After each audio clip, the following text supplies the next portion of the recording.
Stream थोड़ी सी interrupt हो गई है, तो मैं रिकॉर्डिंग जो है वो स्टार्ट कर रही हूँ। Just give me a moment, okay. Okay. Okay, ठीक है, लाइव स्ट्रीम दोबारा शुरू हो गई है, यू कैन कंटिन्यू।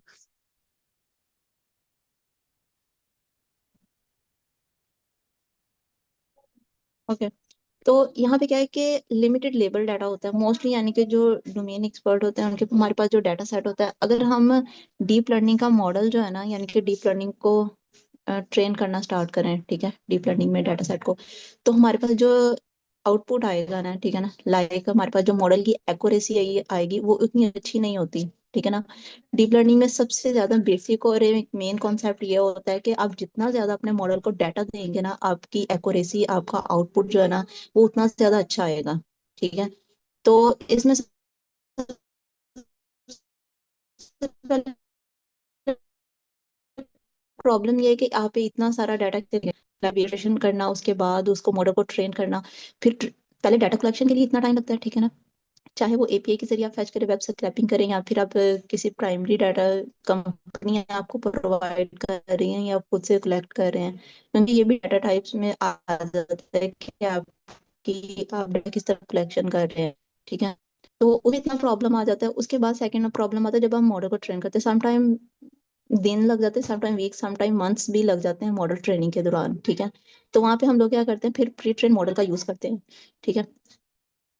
अब इसमें क्या होता है, प्री ट्रेन मॉडल्स में का फायदा क्या है, हम लोगों को जो हम लोगों ने लास्ट 4 2 डेज हम लोगों ने सीएनएन का एक पढ़ा हुआ था।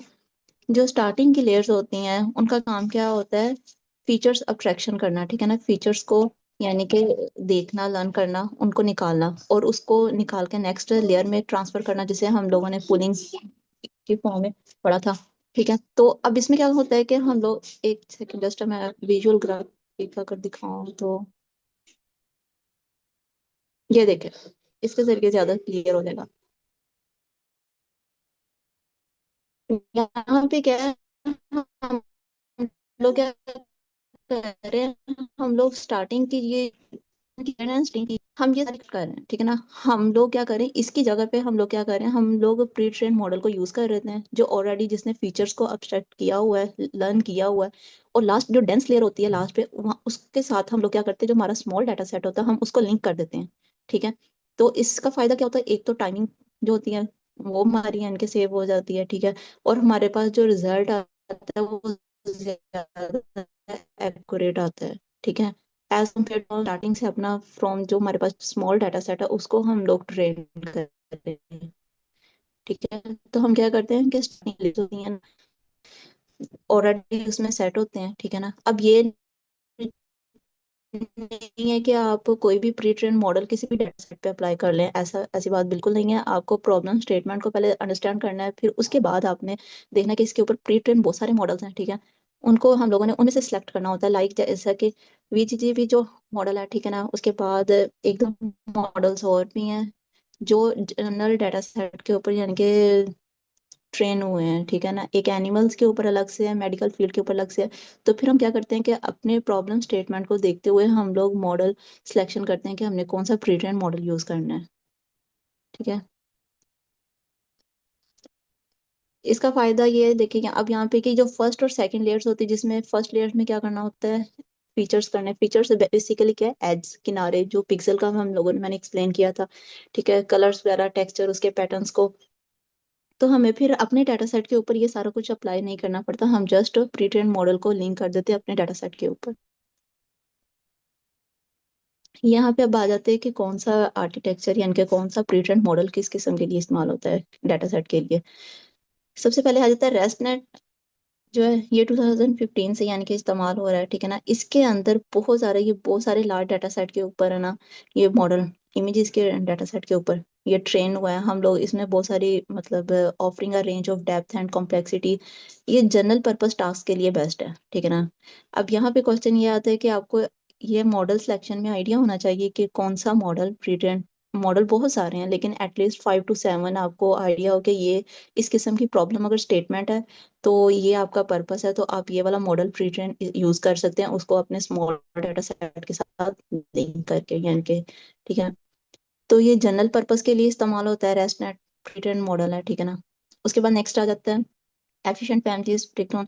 और इसमें आ जाता है एक और, इसमें हम क्या करते हैं, पैरामीटर्स को चेंज करते हैं, ठीक है ना।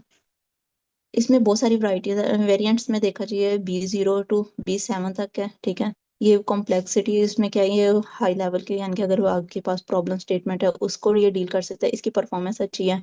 VGJ जो है ये आया था 2014 में, और ये सिंपल आर्किटेक्चर है, ठीक है, ये स्ट्रेट फॉरवर्ड डिजाइन है। और इसमें 3x3 जो मैंने बताया था बाय डिफॉल्ट साइज होता है CNN में, ठीक है ना। और ये एजुकेशनल पर्पस के लिए इफेक्टिव है, ठीक है ना। ये बेसिक मैंने 3 एक्सप्लेन किया, आप लोग इसको और ज्यादा एक्सप्लोर कर सकते हैं, और भी बहुत सारे हैं मॉडल्स प्री ट्रेन, ठीक है। इसके बाद नेक्स्ट, ओके, यहाँ पे आपको आता है कि हम ट्रांसफर लर्निंग को किस तरह अपने डाटा सेट के ऊपर अप्लाई कर सकते हैं, ठीक है ना। इसमें सबसे पहले 2 मेथड्स हैं बेसिकली। उसको समटाइम कुछ वेबसाइट पे 3 है, कुछ पे 2 है। अब मैं तीनों को एक्सप्लेन वैसे कर देती हूँ। एक तो है ट्रांसफर लर्निंग को हम लोग इस तरह अप्लाई कर सकते हैं कि हम लोग जो है ना, उसके स्टार्टिंग की लेयर्स को जैसा कि फ्रीज कर दे, लाइक फीचर एब्स्ट्रैक्शन, जो मैंने बताया कि हम स्टार्टिंग में प्री ट्रेन मॉडल यूज कर रहे हैं, लास्ट के साथ हम अपना डाटा सेट उसके साथ लिंक कर रहे हैं, ठीक है ना।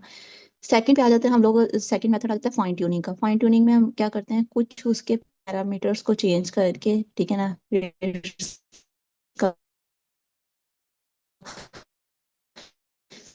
वेट्स की लाइक वैल्यूज को, वैल्यू को कम से कम की इस पे आपके मॉडल की कंप्लीट एक्यूरेसी जो है उनका रिजल्ट बहुत डिफरेंट होगा। अगर पार्ट्स को, कुछ लेयर्स को हम लोग फ्रीज करते हैं, कुछ को हम लोग एज इट यूज करते हैं जो प्री ट्रेन में लर्न किया हुआ है उसने, ठीक है। थर्ड आता है कि हम फुल फाइन ट्यून करते हैं अपने मॉडल को, लाइक हम लोग क्या करते हैं, कंप्लीट का कंप्लीट प्री ट्रेन जो मॉडल है ना, नेटवर्क, उसको अनफ्रोजन कर देते हैं और उसकी सारी लेयर्स वगैरह को, ठीक है ना, उसको ट्रेन करते हैं खुद के साथ, खुद के डाटा सेट के साथ, ठीक है। 3 मेथड्स हैं, हम लोग तीनों टेक्निक्स को देखेंगे, लाइक हम लोग किस तरह without dot sorry data augmentation के साथ किस तरह कर सकते हैं फाइन ट्यून, और विदाउट कैसे कर सकते हैं, ठीक है।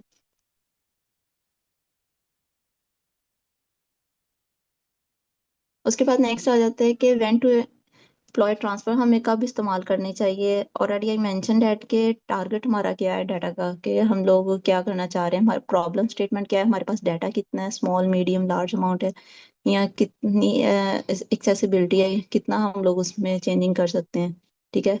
उसके बाद फिर हम लोग सेलेक्ट करते हैं कि हमने इसकी फाइन ट्यूनिंग करनी है, या फिर हमें स्क्रैच से इसको ट्रेन करना चाहिए, या फिर हम लोग इसके कुछ पैरामीटर्स को फिक्स रखे और कुछ को पैरामीटर्स को हम चेंज करके इसको नेक्स्ट कर सकते हैं, ठीक है। उसके बाद कुछ चैलेंजेस हैं, लाइक हम इसमें आ जाते हैं किस तरह के कौन सी एप्लीकेशंस हैं, ठीक है। मेडिकल इमेजेस से रिलेटेड आप कर सकते हैं, autonomous driving car, art style classification है, ठीक है। ओके, ये था हमारा थोड़ा सा कॉन्सेप्ट अब रिलेटेड टू थ्योरी। यहाँ तक किसी का कोई क्वेश्चन है तो आप लोग पूछ लें। नेक्स्ट हम लोग फिर कोडिंग प्रोग्राम्स की तरफ चलते हैं, लैब की फाइल की तरफ।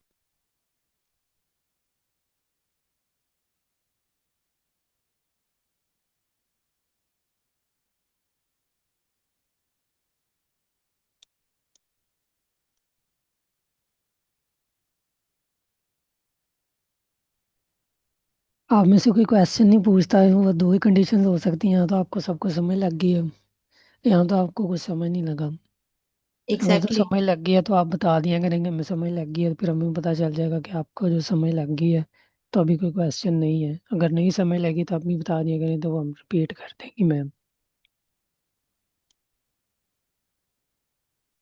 किसी का कोई क्वेश्चन आप लोग पूछ लें, अदरवाइज हम लोग प्रोग्रामिंग की तरफ चलते हैं कि नेक्स्ट। स्टूडेंट्स आप लोग बेशक चैट में क्लियर कर रहे हैं, पूछ सकते हैं, लेकिन जब आप प्रैक्टिकली इंडस्ट्री लेवल पे जाएंगे तब आपकी चैट पे रिप्लाई नहीं, रिस्पांस देखा जाता, आपका कॉन्फिडेंस देखा जाता है। Okay, I think we should move. उसके बाद आता है, अब सबसे पहले हम देखते हैं transfer learning with fine tuning, just a minute. First देख लेते हैं, ओके, ये डाटा सेट है, ठीक है, कैट वर्सेस डॉग इमेजेस का है, ठीक है। तो इसमें हम लोग ये जो फर्स्ट है नोटबुक, क्लियर है। ओके, ये ऊपर हेडिंग थोड़ी सी इसको देखना, transfer learning feature extraction without data augmentation data augmentation का मतलब क्या, हम डाटा में कोई चेंजिंग नहीं कर रहे हैं, हम जो क्या कर रहे हैं, हम अब यहाँ पे कौन सा मेथड यूज कर रहे हैं, फर्स्ट वाला फीचर एक्सट्रैक्शन का मतलब जो फीचर्स पहले से हैं डाटा सेट के अंदर हम उसको देखेंगे, ठीक है, और प्री ट्रेन मॉडल को यूज करेंगे। उसके अंदर ऑलरेडी सारा कुछ मेंशन है कि फर्स्ट लेयर में जो कि मैं एक सेकंड यहाँ पे ये देखें, पुलिंग की लेयर जो आई थिंक सर अहमद ने भी आपको क्लियर करवाया होगा कल परसों के हम लोगों ने CNN में जो पढ़ी थी, फर्स्ट स्टेजेस में वो क्या करता है कि उसके फीचर्स को लर्न करता है, उनको नेक्स्ट आगे मूव करता है, फिर उसमें फिर और ज्यादा डीपली लेयर में जाके वो उसको लर्न करता है, उसको नेक्स्ट मूव करता है। इसी तरह हर फीचर फीचर क्या है बेसिकली, उसके फर्स्ट लेयर में क्या करता है, एजेस को फाइंड आउट करता है, वही एजेस मिलते मिलते मिलते लास्ट पे एक शेप बनती है, वो जो शेप होती है वो इमेजेस में टर्न होती है और लास्ट पे वो प्रिडिक्ट करके बताता है ये कौन सी चीज है, ठीक है। तो अब यहाँ पे हमारे पास है एक डाटा सेट है, ठीक है, तो यहाँ पे लाइब्रेरीज इंपोर्ट की हैं, आप लोग कैगल से डाटा सेट उसकी फाइल भी डाउनलोड कर सकते हैं और डायरेक्ट भी उसको उसको जिप फाइल डाउनलोड करने के बाद उसको अनजिप भी कर सकते हैं, और वैसे भी आप उसकी API कॉल करवा के डायरेक्ट डाउनलोड भी कर सकते हैं, ठीक है। Just a minute, okay. यहाँ पे मैं लाइब्रेरीज हैं, फर्स्ट पे मैंने इंपोर्ट की जो टेंसर फ्लोर की है, ठीक है, और टेंसर फ्लोर काफी मतलब हाई लेवल कंप्यूटेशनल लैंग्वेज है, जिसको लाइब्रेरी है सॉरी, जिसको हम लोग डायरेक्ट यूज नहीं करते बल्कि हमें एक इंटरमीडिएट लाइब्रेरी का इस्तेमाल करना पड़ता है जिसका नाम किरास है। तो हम किरास के जरिए टेंसर फ्लोर के साथ लिंक करते हैं। उसके बाद ये किरास से लेयर्स इंपोर्ट की हैं, डेंस लेयर और फ्लैटन फ्लैटन, आई होप मैंने एक्सप्लेन किया था लास्ट टाइम। उसके उसके बाद नेक्स्ट किरास एप्लीकेशन से हमने VGG16, ये प्री ट्रेन मॉडल है, ठीक है, जो हम लोगों ने इंपोर्ट किया है, ठीक है। अब उसमें देखें नेक्स्ट में क्या किया, कन्वोल्यूशनल बेस लेयर में VGG16 वेट हमने इमेज नेट जो उसके अंदर पड़े हैं वही रखे, इंक्लूड ऑफ फॉल्स कर दिया है, यानी कि जो वेट्स उसमें थे, जो सेटिंग जो एल्गोरिथम उस मॉडल को ट्रेन VGG16 को करते वक्त उन लोगों ने कंपनी ने सेट किया है, हमने उसको वही सेट रखा है, ठीक है। इनपुट शेप्स जो है उसको हमने डिफाइन किया, ठीक है। उसके बाद नेक्स्ट हमने क्या किया है, नेक्स्ट मॉडल की समरी है, ठीक है, ये बेसिक कोड है, ठीक है, जिसमें फर्स्ट लेयर में उसने क्या किया है कि उसकी शेप्स वगैरह उनको डिटेक्ट किया, आउटपुट शेप जो हमने उसको दी थी। उसके बाद उसके पैरामीटर्स आ रहे हैं सारे, उसकी मॉडल की समरी आ गई है। उसके बाद नेक्स्ट उसके बाद हम लोगों ने जो अपना जो बेसिक DL का जो मॉडल है, ठीक है, उसको हमने इस्तेमाल करना है। कैसे मॉडल को हमने सिक्वेंशियल का यूज करते हैं, उसके बाद हमने ऐड किया कन्क्लूशनल बेस लेयर। अब यह है जो कन्वोल्यूशनल बेस का मतलब है, हमने यहाँ पे ये वाला जो इतना पार्ट है ना, ये प्री ट्रेन मॉडल का ही हम यूज कर रहे हैं, हम खुद का नहीं उसको दे रहे कि उसको कितनी लेयर, उसका एक्टिव क्या उसको कहते हैं, उसमें कितनी आपने वैल्यू वेट्स कितने रखने हैं, हम उसको कुछ नहीं बता रहे हैं, ठीक है।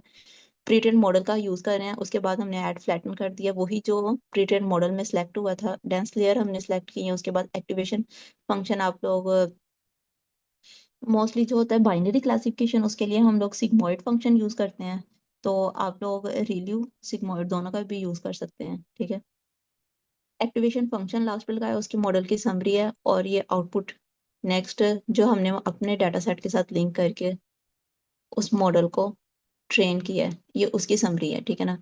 तो उसके बाद अब यहाँ पे हमारे पास टोटल पैरामीटर्स जो हैं वो हमारे पास इतने आ गए हैं, और ट्रेनेबल पैरामीटर इतने हैं और नॉन ट्रेनेबल पैरामीटर। अब आप में से कोई बता सकते हैं नॉन ट्रेनेबल पैरामीटर्स का क्या मतलब है?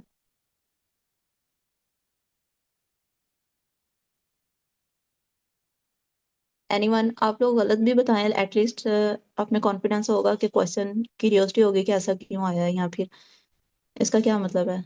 Anyone can explain non trainable parameters?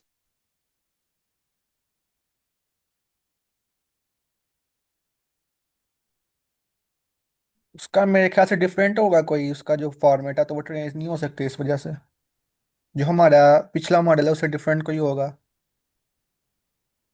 No sir, anyone else? ये उसी तरह है जैसे 80% डेटा को हम ट्रेन करते थे और एग्जैक्टली, जी जी, ट्रेनिंग और टेस्टिंग है। ओके। नॉन ट्रेनेबल यानी कि इतने पैरामीटर्स जो नॉन ट्रेनेबल हैं, ट्रेनेबल पैरामीटर्स हमारे पास इतने हैं, ठीक है ना। और उसके बाद सिंपल हम लोगों ने अपने डाटा को क्या किया, डायरेक्टली लेबल्स लगाए हैं, लेबल मोड इंट किया। इंट का यहाँ पे मतलब है लाइक हमारे पास बाइनरी क्लासिफिकेशन है, इसलिए हम लोगों ने इंट का यूज किया है। ठीक है, इसमें कैट हो गई या तो डॉग होगा, यानी ठीक है, दो ही कैटेगरी हैं, उसको क्लासिफिकेशन मॉडल कहा जाता है। बैच का साइज हमने 32 रखा, इमेज का साइज हमने डिफाइन किया है। ठीक है, उसके बाद वैलिडेशन, ट्रेनिंग और टेस्टिंग का ये वैलिडेशन मतलब समटाइम कुछ जगह पे वैलिडेशन आप लिख सकते हैं, टेस्टिंग भी लिख सकते हैं, दोनों का एक ही मतलब होता है। ठीक है ना। और ये देखें इतनी क्लासेस हैं, ये हमारी इतनी ट्रेनिंग पे गई हैं फर्स्ट वाली, और ये हमारी इतनी टेस्टिंग पे गई हैं। ठीक है, फाइल्स। उसके बाद हमने ये काम आप लोग पहले भी कर सकते हैं, बाद में भी कर सकते हैं, ये नॉर्मलाइजेशन। अब नॉर्मलाइजेशन के बारे में कोई बताना चाहेगा कि सिंपल पाइपलाइन जो आपने एमएल में डीएल में पढ़ी है सारी, वही हम लोग फॉलो कर रहे हैं, लेकिन यहाँ पे मैंने नॉर्मलाइजेशन का प्रोसीजर क्यों ऐड किया है?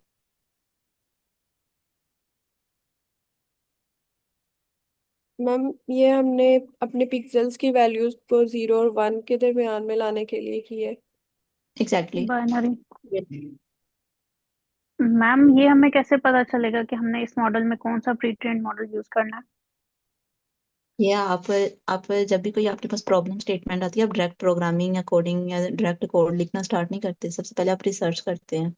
ठीक है, पूरी प्रॉब्लम को अंडरस्टैंड करते हैं, प्रॉब्लम अंडरस्टैंड करने के बाद आप देखते हैं उसका आर्किटेक्चर डिजाइन करते हैं, उसकी पूरा एक पाइपलाइन रेडी करते हैं। ठीक है, ये सारा कुछ अगर आपका माइंड ज्यादा एक्टिव है, मतलब आप एक्सपीरियंस है, तो आप फिर ये सारा कुछ कर सकते हो डायरेक्टली, यानी कि फाइल पे कोडिंग पे नोटबुक पे आके। ठीक है ना, कोलैब की। नहीं तो अदरवाइज आप पहले एक रफ स्केच अपना रेडी करते हो, यानी कि चाहे वो सॉफ्ट फॉर्म में हो चाहे वो हार्ड फॉर्म में, नोटबुक पे आप पूरा एक प्लान बनाते हैं आर्किटेक्चर वगैरह के, हमने किस तरह इसका वर्क फ्लो होगा, किस तरह पाइपलाइन लेके चलना है। पहले क्या होगा, इतना डाटा है, इसके ऊपर क्या है, आप उसको डाटा को लाइक एमएल में आपने डॉट डाटा डॉट इन्फो का मैंने फंक्शंस बताया था, वो बेसिकली इसलिए होता है हम उस डाटा की सारी इंफॉर्मेशन पहले अंडरस्टैंड करते हैं। ठीक है, तो उसको अंडरस्टैंड करने के बाद फिर आप लोग यहाँ पे, तो मैंने आपको जस्ट 4 to 5 बताए हैं प्री ट्रेन मॉडल, मॉडल्स हैं। ठीक है, तो ज्यादा आपका फोकस होना चाहिए, आपको आइडिया होगा किस डाटा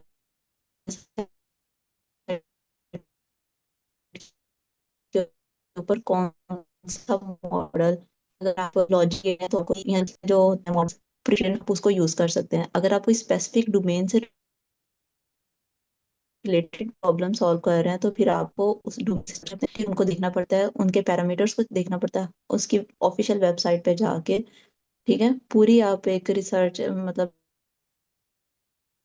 आपको आर्टिकल उससे रिलेटेड पढ़े चाहे हो। ठीक है, क्योंकि लाइक जैसा कि हम लोग जनरेटिव या नेक्स्ट एपीआई का यूज जब आपको बताएंगे, तो उसमें होगा कि आपने जीपीटी की एपीआई को कॉल करवाना है तो उसका कोड कैसे लिखा जाता है, और आगे अगर ग्रुप की करवानी है, ठीक है, तो उसका, क्योंकि इनकी जो बनाने वाली कंपनीज हैं, ठीक है, सॉफ्टवेयर कंपनी, उन्होंने लॉजिक बैकएंड पे लिखी होती है कि आपने इसको कॉल करवाना है तो इसकी ये सीक्वेंस है, ये स्ट्रक्चर है।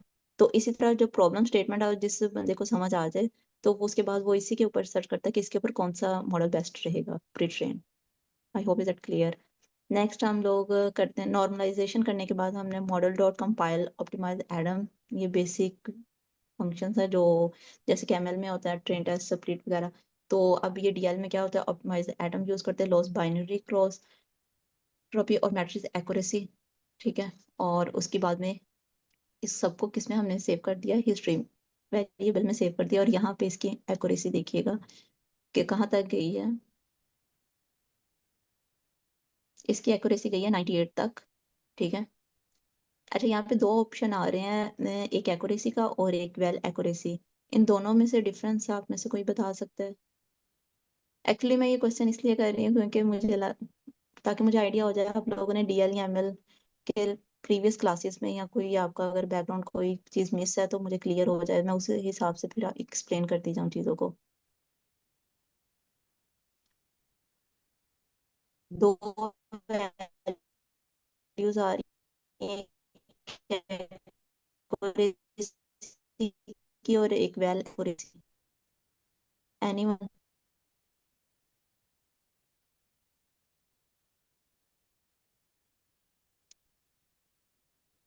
मैम वो जो एक होता है कि एक्यूरेसी जो होती है ना, वो होती अगर है कि किसी डेटा की जो खुद पे लर्न करना मेरे ख्याल से होता है, और एक होता है कि जो हम टेस्टिंग डेटा से, सॉरी जी, टेस्टिंग डेटा से करते हैं।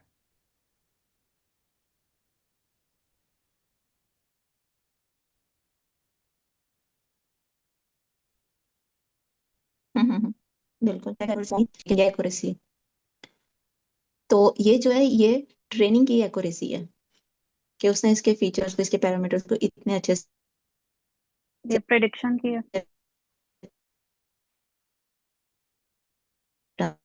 से मैम आपकी प्लान वॉइस किया है। ब्रेक हो रही है, आई 98 थिंक ये इंटरनेट ट्रेनिंग इशू है ये आपका। जो अब यहाँ जो मिड में वैल्यू आ रही है ये आ जाता है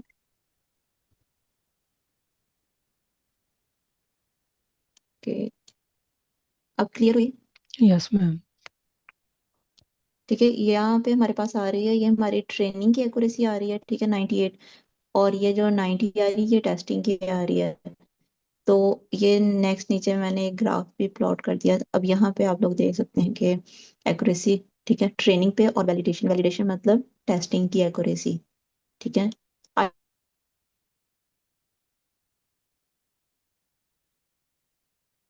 अब यहाँ पे आपका एक कॉन्सेप्ट क्लियर हो। आप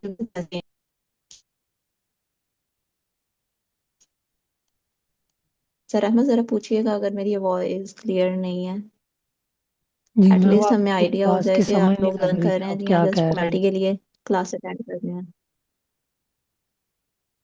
आपकी वॉइस काफ़ी ब्रेक हो रही है मैम।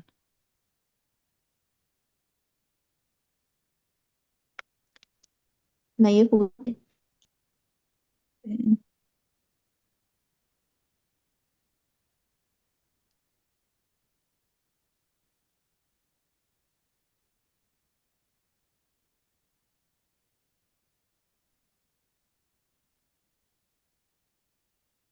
सर अब इसमें हम मैक्सिमम कितनी एपॉक्स तक जा सकते हैं जब तक हमारी वैलिडिटी मैक्सिमम ना हो? ये आपके सिस्टम के ऊपर डिपेंड अब करता है वॉइस कि क्लियर आ आपका रही है? सिस्टम कितनी इपॉक्स को रन कर सकता है, क्योंकि अगर आप बहुत ज़्यादा इपॉक्स पे चलाएंगे तो मे भी आपकी जो रैम है और मेमोरी है वो फुल हो जाए, वो डाटा को मज़ीद सपोर्ट ना करे। तो इसीलिए हम जो ईपॉक्स है ना वो अगर ज़्यादा भी रखें, मीन्स के 500 प्लस रखें, वो 200 रखें, 300 रखें, जितने भी रखें, तो सबसे ज़्यादा इपॉक्स रखने का ये हमें नुकसान होता है कि हमारा जो मॉडल है वो ओवरफिट और अंडरफिट होने के ज़्यादा चांसेस होते हैं। तो इससे बचने के लिए हम अर्ली स्टॉपिंग यूज़ करते हैं, ताकि जब हमारा मॉडल मैक्सिमम एक्यूरेसी पे जाए और जब वो एक्यूरेसी वो रिपीट करने लग जाए, 3-4 बार वो एक्यूरेसी अपनी चेंज ना करे, तो हम अपने जो मॉडल को वहीं पे स्टॉप कर देते हैं अर्ली स्टॉपिंग के थ्रू, जैसे हमने कल देखा था। तो ताकि वो उन्हीं इपॉक्स के ऊपर चल जाए, बाकी जो इपॉक्स रह गए हैं वो उसको मज़ीद रन ना करे, ताकि जो हमारा मॉडल है वो अंडर फिटिंग या ओवर फिटिंग से बच सके। रन करने को आप 100 भी करवा सकते हैं, 200 इपॉक्स भी करवा सकते हैं, ये आपके ऊपर है। और उन इपॉक्स को रन करवाने के बाद आपने अपने डाटा को कैसे मैनेज करना है, वो आप अर्ली स्टॉपिंग के थ्रू मैनेज करते हैं उन चीज़ों को। ओके।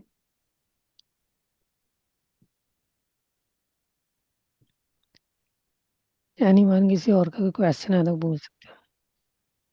ओके, अब वॉइस क्लियर हुई है? अच्छा मैम, ये जो शुरू में आपने लिखवाए थे, जो कोड के बिल्कुल शुरू में जो थे थोड़े से जो स्टेटमेंट्स थी, वो कौन सी थी वैसे? मतलब वो पाइथन की तो नहीं लग रही थी। उसके जरिए आप लोग डायरेक्ट अपनी मशीन पे, अगर आप बहुत ज्यादा आपके पास डाटा है ना, आप नहीं डाउनलोड करना चाहते, तो एपीआई की कॉल करवा के ना, ठीक है, आप सबकी डिफरेंट होगी। लाइक आप अपने कैगल के अकाउंट में जाके एपीआई की क्रिएट करते हैं और उसको इधर डाउनलोड करते हैं, और बाद में लैब की नोटबुक पे आप अपलोड करते हैं, ठीक है, और उसका कोड टाइप करते हैं, और जो डाटा सेट आपने डाउनलोड करना होता है उसके साइड पे कैगल के ऊपर ही वो उसका कोड आ रहा होता है, उसको जस्ट आप कॉपी करके पेस्ट करते हैं, तो आपका कैगल से डायरेक्ट डाटा आपकी कोलैब की नोटबुक में आ जाता है, ठीक है, आपके लोकल सर्वर सिस्टम पे भी डाउनलोड नहीं होता। मतलब वो कैगल की जो है वो अपनी एक कोई मतलब सिंटैक्स है, पाइथन नहीं है वो? नहीं नहीं सर, वो पाइथन ही है, जस्ट अ मिनट में। अब मेरा क्वेश्चन ये था आप लोगों से कि आप लोग बता सकते हैं ये जो मॉडल हम लोगों ने ट्रेन किया है, ठीक है, ये कैसा कौन किस तरह का मतलब है, ठीक है या नहीं? आपको क्या लगता है?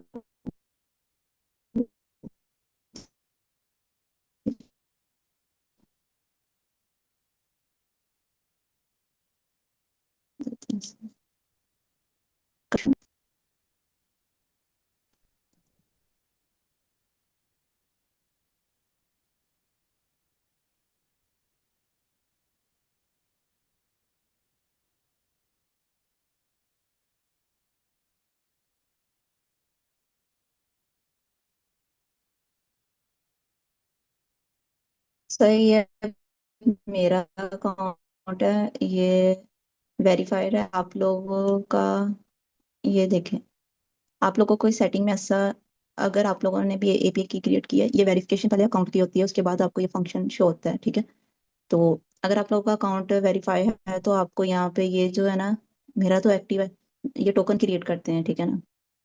उस टोकन को हम लोग डाउनलोड करते हैं, उसको बाद में वहां पे अपलोड करते हैं कोलैब पे। आप एपीआई की भी यहाँ पे, ये दो फंक्शन सिर्फ आपके तब ऑन होंगे जब आप लोगों का अकाउंट जो वेरीफाई है, ठीक है। तो ये हिस्ट्री है कि आपने टोकन्स कब जनरेट करवाया, ठीक है, और उसको यूज किया या उसके ऊपर क्या रिस्ट्रिक्शन लगाई कि कोई और यूज करता है, ये सबका डिफरेंट होता है,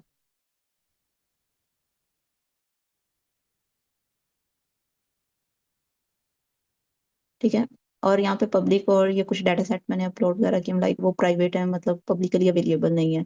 इस तरह आप अपनी प्रोफाइल पे जाके तो ये सारा कुछ अपलोड कर सकते हैं और वहां से उसकी टोकन क्रिएट करते हैं। और ये उस टोकन का कोड था, मैं आपको दिखा देती हूँ।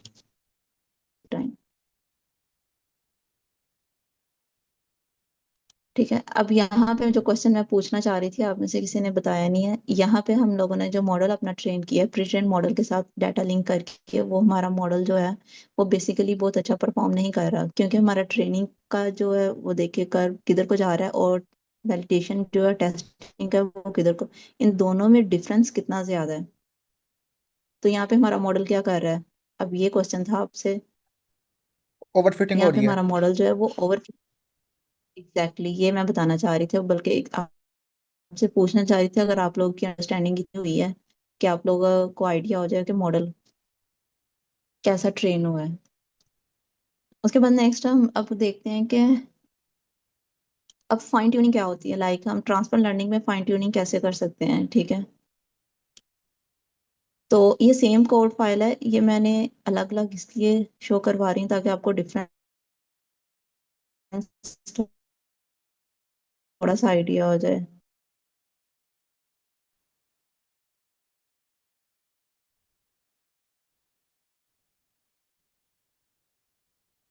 स्टार्टिंग में वही रखा था, कंडीशनल जो ट्रेनेबल पैरामीटर्स हैं उनको फॉल्स रखा था, यहाँ पे हमने उनको क्या कर दिया, ट्रू कर दिया है, ठीक है। और ट्रेन में उनको फॉल्स कर दिया, उनके अंदर हमने लेयर्स लगाई, लेयर्स ये जो मैं यहाँ पे बना रही थी कि आपको प्री-ट्रेन मॉडल का जो वेट्स हैं उसको यूज कर सकते हैं और नेक्स्ट अपने डाटा सेट को उसके साथ लिंक करना है, ठीक है। तो यहाँ पे हम लोगों ने लेयर्स लगा दिए हैं, यानी कि ब्लॉक 5 कंडीशनल लेयर 5 ब्लॉक्स तक, ठीक है, सेट उसके ट्रेनेबल पैरामीटर्स को ट्रू किया हम लोगों ने, और लास्ट पे जाके हमने फॉल्स कर दिया, और लेयर्स का नेम, और यहाँ पे वो खुद ही डिटेक्ट कर लेगा कि कितनी लेयर्स हैं और कितनी है हमने इसको ट्रू रखना है, कितनी फॉल्स, ठीक है। ये देखिए pulling original layer, first, second और थर्ड, ठीक है, उसके बाद पुलिंग लेयर आ जाती है। उसके बाद समरी में सेम कोड है। अब मैं ये इसलिए आपको दिखा रही हूँ कि अगर आप अपना डाटा को जब आप लोग ट्रेन करते हैं उसका रिजल्ट क्या आता है, और फाइन ट्यूनिंग करके तो रिजल्ट क्या आता है, सेम डाटा सेट है, सेम कोड है, माइनर डिफरेंस है सब में, कोडिंग में थोड़ा सा, मॉडल सेम है, तीनों में अप्लाई किया हम लोगों ने, ठीक है।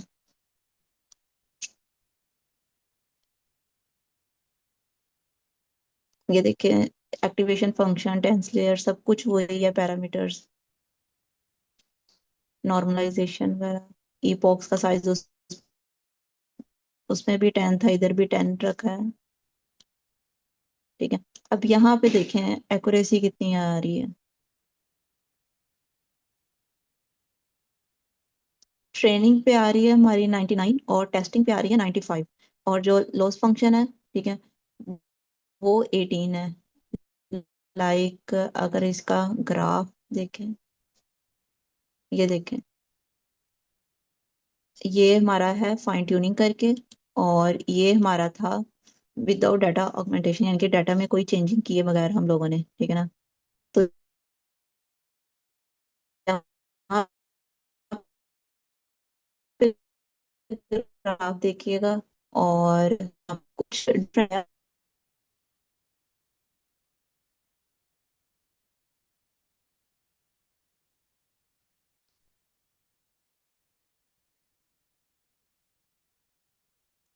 अब हमारे पास जो मेरी वॉइस क्लियर है या नहीं? मैम आपकी वॉइस बीच में से कट गई थी, अभी आई है।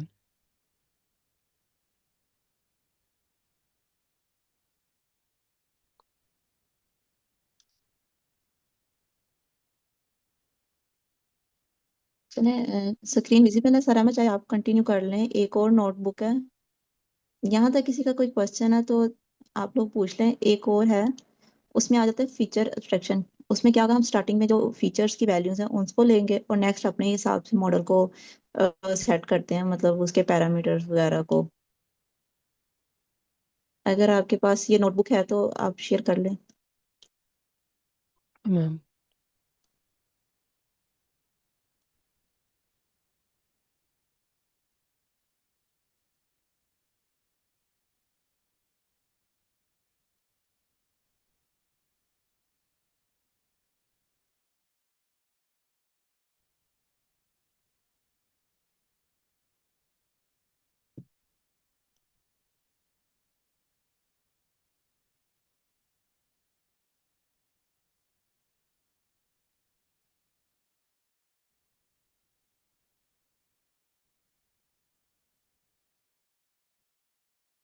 ये वाली है ना मैम, डाटा ऑगमेंटेशन।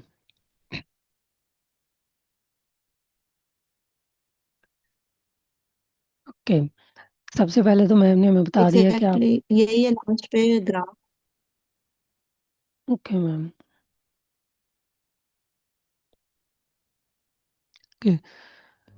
सब इस जो सबसे पहले मैम ने बताया ना आपको, विदाउट डाटा ऑगमेंटेशन चीज़ बताई थी एक फाइल के अंदर, ठीक है, इसके अंदर।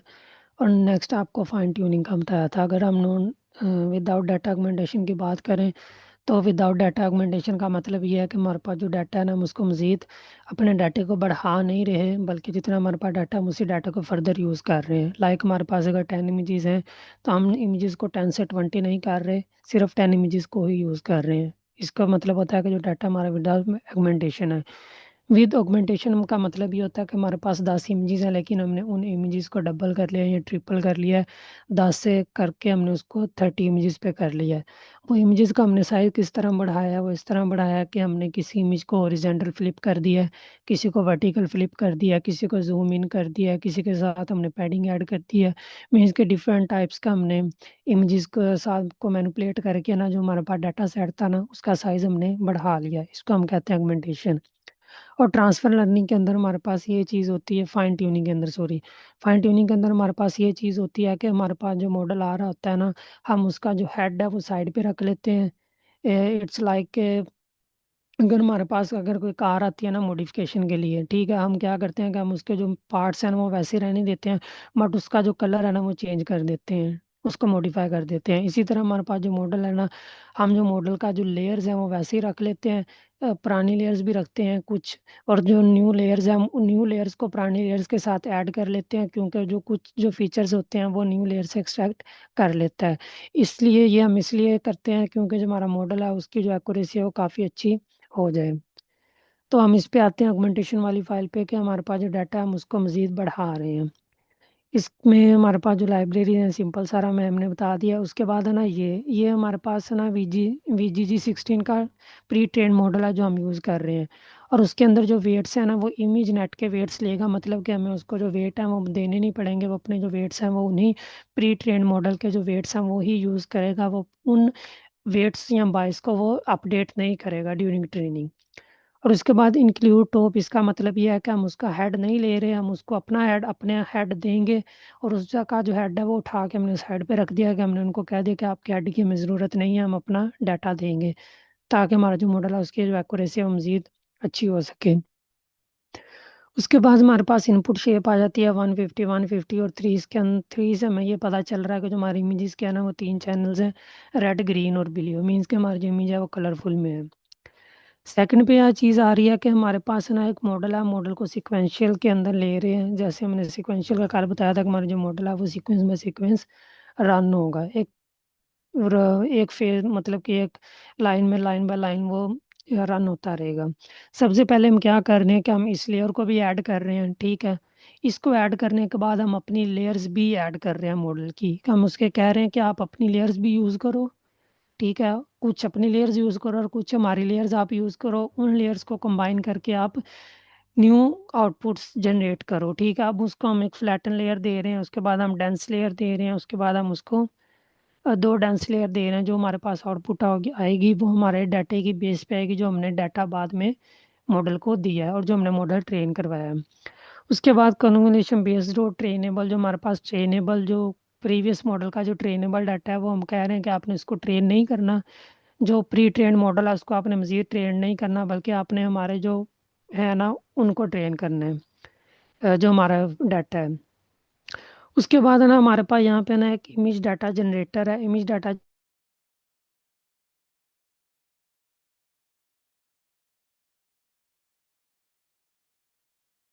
जो है ना उसको वो हॉरिजेंटल फ्लिप कर देगा, मीन्स कि अगर 10 इमेजेस है ना वो 10 इमेजेस को हॉरिजेंटल फ्लिप करेगा तो आपका जो डाटा है ना डाटा साइज है वो बढ़ के 20 पे चला जाएगा, ठीक है। उसके बाद उसकी शेयर रेंज, जूम रेंज, ये सारी चीज़ें उस पर इम्प्लीमेंट होंगी और साथ आपके जो डाटा है उसको वो रीस्केल भी करता जाएगा। जब हम ट्रेनिंग डाटे पे ये चीज़ें अप्लाई करते हैं तो हम साथ में उसको टेस्टिंग डाटे पे भी चीज़ें अप्लाई करते हैं, क्योंकि इसलिए अप्लाई करते हैं ताकि जो हमारा मॉडल है वो अ, किसी तरह के लिए हेलुसिनेशन ना आए, वो ठीक वर्क करे। उसके बाद हमारे पास जो जनरेटर्स होते हैं ना, बेसिकली जनरेटर क्या चीज़ होती है। जनरेटर हमारे पास ये होता है कि एक जनरेटर हम ट्रेनिंग डाटा के लिए यूज़ कर रहे हैं, एक वैलिडेशन के लिए यूज़ करते हैं। जनरेटर हम इसलिए यूज़ करते हैं कि ये हेल्प हमें करता है कि ऑटोमेटिकली जो इमेजेस है ना उनको लोड करता है फोल्डर के अंदर से। जिस तरह ये है ना कि ये डायरेक्टरी है, वो डायरेक्टरी के अंदर से ना इमेजेस को लोड कर लेगा हमारा जनरेटर। करने के बाद उनका जो साइज़ है ना वो फिक्स कर देगा, 150 150 कर देगा, चाहे वो अगर वो 200 पे भी हों, 250 पे हों, 100 पे हों, वो उनको रीसाइज कर देगा 150 पे। सेकंड हमारे पास आ जाता है बैच साइज़। बैच साइज़ हम इसलिए यूज़ करते हैं कि हम चाहते हैं कि जो हमारा मॉडल है ना वो एक-एक इमेज ले जाने की बजाय हम उसे कहते हैं कि आप एक साइज़ के एक बैच के अंदर 32 इमेजेस लेके जाओ, फिर नेक्स्ट में 32 लेके जाओ, नेक्स्ट में 32 लेके जाओ, ताकि जो हमारा मॉडल है वो फास्ट ट्रेन हो, स्लो ट्रेन ना हो, ज़्यादा टाइम ना ले। इसलिए हम उनसे ज़्यादा टाइम स्पेंड ना हो हमारा, इसलिए हम बैच साइज़ की हेल्प लेते हैं ताकि वो ज़्यादा हमारे पास ज़्यादा डाटा लेके जाए ट्रेनिंग के अंदर। उसके बाद हमारे पास जो क्लास मोड है ना वो बाइनरी है। उसके बाइनरी हमने इसलिए यूज़ किया है क्योंकि हमारे पास जो इमेजेस हैं वो 2 टाइप्स की हैं, जिसको मैंने क्लासिफ़ाई करना है। तो वो इन इमेजेस को ना 0 और 1 की शेप में करता जाएगा, जब वो डाटे को ट्रेन कर रहा होगा ड्यूरिंग जनरेटर। और यही हमने वैलिडेशन के लिए सेम यूज़ करना है। और वैलिडेशन का ये होता है कि जो वैलिडेशन है ना, मॉडल इस डाटे से लर्न कुछ नहीं करेगा, ठीक है। वो इस डाटे को सिर्फ ट्रेनिंग के अंदर एवेल्युएट करेगा डाटे को, कि जो हमारा मॉडल है उसकी परफॉर्मेंस अच्छी जा रही है कि बुरी जा रही है। सिर्फ वैलिडेशन जनरेटर हम इसलिए यूज़ करते हैं। उसके बाद हमारे पास उन्होंने बता दिया कि हमारे पास जो टोटल 20,000 इमेजेस हैं 2 क्लास से बिलोंग करती है, 5,000 इमेजेस हैं वो 2 क्लास से बिलोंग करती हैं, ठीक है। एक हमारे पास ट्रेनिंग के लिए हम 20,000 इमेजेस ले रहे हैं और वैलिडेशन के लिए हम 5,000 इमेजेस ले रहे हैं। उसके बाद हमने मॉडल को ऑप्टिमाइज़ करना होता है एडम ऑप्टिमाइज़र। एडम ऑप्टिमाइज़र क्या करता है कि हमारे पास ग्रेडियंट डिसीजन जो डिसेंट हमारे पास उनको फॉलो करता है कि ड्यूरिंग ट्रेनिंग हमारे जो वेट्स को अपडेट करता रहता है ताकि जो हमारा लॉस है वो मिनिमम हो सके मैक्सिमम से। उसके बाद हमारे पास जो लॉस है वो बाइनरी क्रॉस एंट्रोपी है। उसके हमने कल स्पार्स कैटेगोरिकल क्रॉस एंट्रोपी पढ़ा था, जो हमारे पास मल्टीपल क्लासिफिकेशन के लिए यूज़ होता है। और बाइनरी क्रॉस एंट्रोपी हमारे पास सिर्फ 2 के लिए यूज़ होता है, 0 और 1 के लिए। उसके बाद हमारे पास जो मैट्रिक्स है वो हमारे पास एक्यूरेसी है। आपको पता है कि एक्यूरेसी हम तब यूज़ करते हैं जब हमारे पास जो प्रॉब्लम है वो क्लासिफिकेशन से रिलेटेड हो। देन हमारे पास सम है तो उसको ट्रेन करना है। सेकंड आपका ट्रांसफर लर्निंग से रिलेटेड होगा। अब इसमें डिपेंड करता है कि आप लोग कौन सा मेथड यूज करना चाहते हैं, लाइक फाइन ट्यून करना चाह रहे हैं या फीचर एक्सट्रैक्शन करना चाह रहे हैं, क्या करना चाह रहे हैं, ठीक है। थर्ड जो होगा आपका प्रोजेक्ट होगा वो होगा एनएलपी से रिलेटेड, जिसको इंशाल्लाह हम लोग कल कवर करेंगे, ठीक है। तो किसी का कोई क्वेश्चन आया तो आप लोग पूछ लें।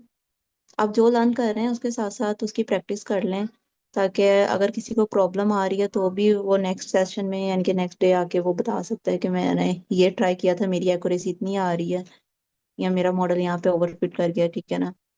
क्योंकि ओवरफिटिंग सब में इशू आता है, अंडर फिटिंग भी होता है, किसी का 100% मॉडल बैलेंस में नहीं जाता। तो वहां पे फिर बहुत सारे मेथड्स, बहुत सारी टेक्निक्स हैं, आपने ओवरफिटिंग को किस तरह हैंडल करना है। आप में से आई थिंक अगर किसी ने अभी तक एमएल के प्रोजेक्ट्स किए हैं या फिर मॉडल वगैरह ट्रेन किया तो आप क्वेश्चन कर सकते थे कि मेरा मॉडल तो ओवरफिट कर गया, तो अब उसका क्या सोल्यूशन है।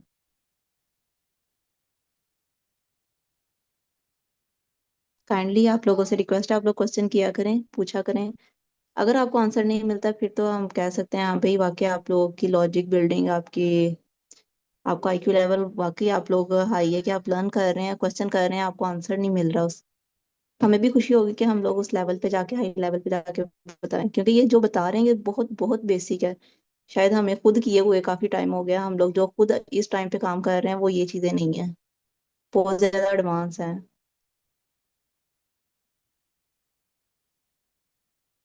मैम ये जो एक्यूरेसी जो होती है और वैलिडेशन एक्यूरेसी क्या कहते हैं, इनके दरमियान कितना डिफरेंस जो एक्सेप्टेबल होता है? मतलब लास्ट जो मैंने लास्ट असाइनमेंट में ट्रेन किया है ना मॉडल, उसकी जो ट्रेनिंग एक्यूरेसी है वो मेरे ख्याल से 94 आई थी और वैलिडेशन 87 या 88 आई थी।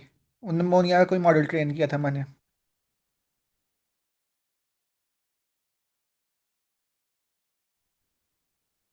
आपने किसमें सर ट्रेनिंग किया था, लाइक एमएल से रिलेटेड था या डीएल से रिलेटेड? क्योंकि डीएल से अगर रिलेटेड है तो फिर तो ओवरफिट है, क्योंकि डीएल में बेस्ट एक्यूरेसी के लिए आपका डाटा ज्यादा होना चाहिए, तो आपकी एक्यूरेसी अच्छी आती है। अगर तो एमएल का था तो आपका मॉडल डेफिनेटली ओवरफिट कर गया फिर।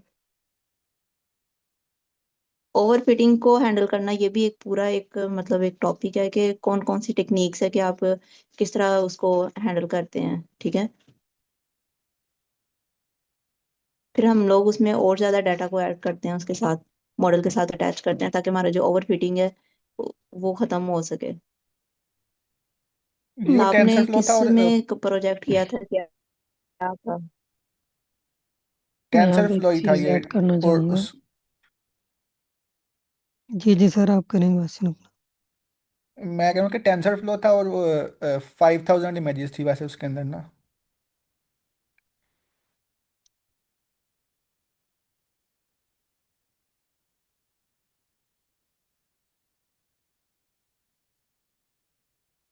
या मेरे ख्याल से इपॉक्स का मसला था, क्योंकि इपॉक्स जो है मैंने 10 रखे थे सिर्फ, या शायद इपॉक्स ज़्यादा करने चाहिए सर आपको क्योंकि एक उसमें बात टाइम बताऊँ, बहुत लगा जो था। एक्यूरेसी है ना, हम जैसे मैंने प्रीवियस लेक्चर में भी इस सवाल का क्वेश्चन का ना आंसर दिया था। हम एक्यूरेसी पे डिपेंड नहीं कर रहे होते, हम अपनी प्रॉब्लम को देख रहे होते हैं कि हमारी प्रॉब्लम क्या, हम किस प्रॉब्लम को सॉल्व कर रहे हैं। हम अकेला एक्यूरेसी नहीं, हम बात एक्यूरेसी को छोड़ के हम कन्फ्यूजन मैट्रिक्स को भी देख रहे होते हैं। हमारी अगर प्रॉब्लम कन्फ्यूजन मैट्रिक्स से रिलेटेड है तो हम एक्यूरेसी नहीं देखते। तो जितने भी क्लासिफिकेशन के मैट्रिसेस होते हैं ना, चाहे वो एक्यूरेसी हो, F1 हो, कन्फ्यूजन मैट्रिक्स हो या और भी हो, तो हमें अपनी प्रॉब्लम से रिलेटेड हम उस मैट्रिक्स की तरफ ज़्यादा ध्यान देते हैं। अगर वो ओके है तो फिर हम बाकी चीज़ों को इग्नोर कर देते हैं। हमारे पास डिपेंड करता है कि प्रॉब्लम के ऊपर। और ये क्वेश्चन इंटरव्यू के अंदर भी आ जाता है कि वो आपसे पूछ लेते हैं, अगर आपकी एक्यूरेसी 90% है तो आपका मॉडल ठीक हो गया 95% पे, तो हम वहाँ पे ये नहीं कह सकते कि 95% एक्यूरेसी पे हमारा मॉडल ठीक होगा। बल्कि हम उनको ये कहेंगे कि बाज़ का हमारा जो मॉडल है वो डिपेंड करता है किस प्रॉब्लम को हम रिजॉल्व कर रहे हैं। ज़रूरी नहीं कि जितनी ज़्यादा एक्यूरेसी होगी वही मॉडल अच्छा हो।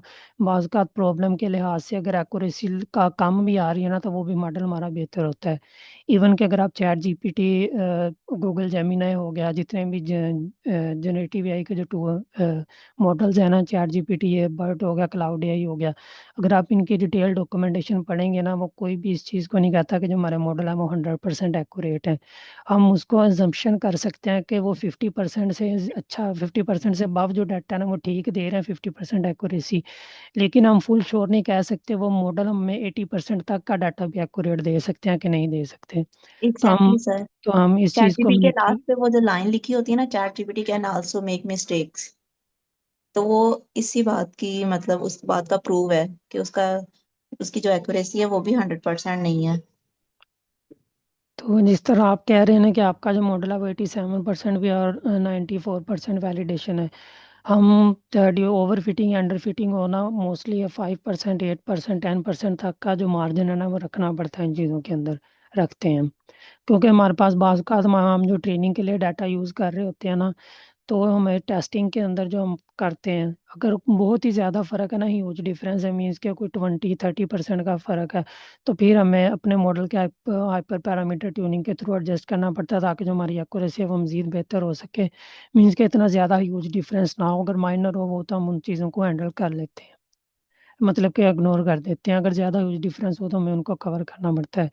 जिस तरह हम डिफरेंट जैसे मैंने पहले भी बताया था कि हम डीप लर्निंग के अंदर बैच नॉर्मलाइजेशन यूज़ करते हैं अंडर फिटिंग ओवर फिटिंग को कम करने के लिए, ड्रॉप आउट मेथड यूज़ करते हैं, अर्ली स्टॉपिंग यूज़ करते हैं। इसी तरह हम मशीन लर्निंग के अंदर L1 L2 रेगुलराइजेशन मेथड्स को यूज़ करते हैं ताकि हमारा जो मॉडल है वो अंडर फिट या ओवर फिट ना हो। अब सर एक और क्वेश्चन बताते हैं। यहाँ पे क्वेश्चन किया है स्टूडेंट ने, what's the difference between ML and DL. ML GPU और सीपीयू, इसका भी क्लियर कर दें या मैं करूँ? एमएल और डीएल का डिफरेंस मैम भी ये ना बताते रहते हैं आप। ये ना मैंने खुद ही इग्नोर किया है, ये खुद ना जाके अगर सर्च करें तो ज़्यादा बेहतर है, क्योंकि अभी हमारी डीप लर्निंग खत्म होने लग गई है।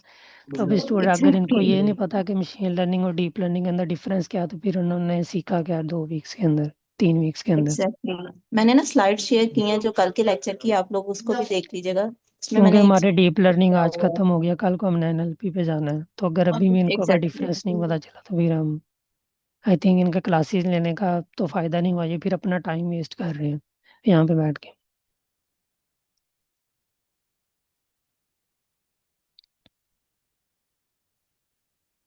ओके स्टूडेंट्स, आप लोग थोड़ा सा इसको एक्सप्लोर करें, ठीक है?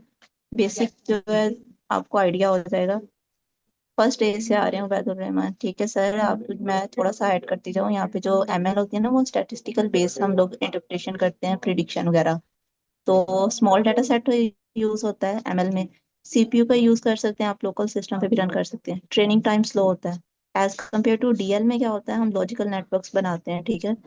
उसके लिए बिग डाटा की हमें जरूरत होती है, जीपीयूज का यूज करते हैं, और ट्रेनिंग टाइम उसका काफी हाई होता है, ठीक है? ये मैंने कुछ छोटी सी यानी कि डिफरेंस बताए हैं, लेकिन ये इतने छोटे नहीं है, आप लोग इसको जाके और भी एक्सप्लोर कर सकते हैं, ठीक है? एमएल में आप लोग खुद फीचर्स, डोमेन एक्सपर्ट चाहिए होते हैं, आप खुद फीचर्स बनाते हो, लेकिन डीएल में ऐसा नहीं होता है, ठीक है ना? आई होप आप लोगों ने कुछ लर्न किया होगा। कल हम लोग एनएलपी को स्टार्ट करेंगे। कल एनएलपी की थ्योरी भी हो जाएगी, साथ ही कवर उसका प्रोजेक्ट भी हम लोग कर लेंगे साथ में, ठीक है? स्टिल किसी का कोई क्वेश्चन है पूछ लें, अदरवाइज आई थिंक टाइम हो गया है। स्लाइड्स मैंने डीएल की सीएनएन वाली स्लाइड मैंने शेयर की थी, तो आई होप मैम, मरियम या मैम आप इसको उस शीट में ऐड कर दीजिएगा, डीप लर्निंग की जो लास्ट बूट कैंप की स्लाइड्स का लिंक था शेयर, मैंने उस वो भी शेयर कर दिया था। आई होप वो स्लाइड्स काफी आपके लिए फायदा देंगे आपको लर्निंग में। ओके, अल्लाह हाफिज एवरीवन।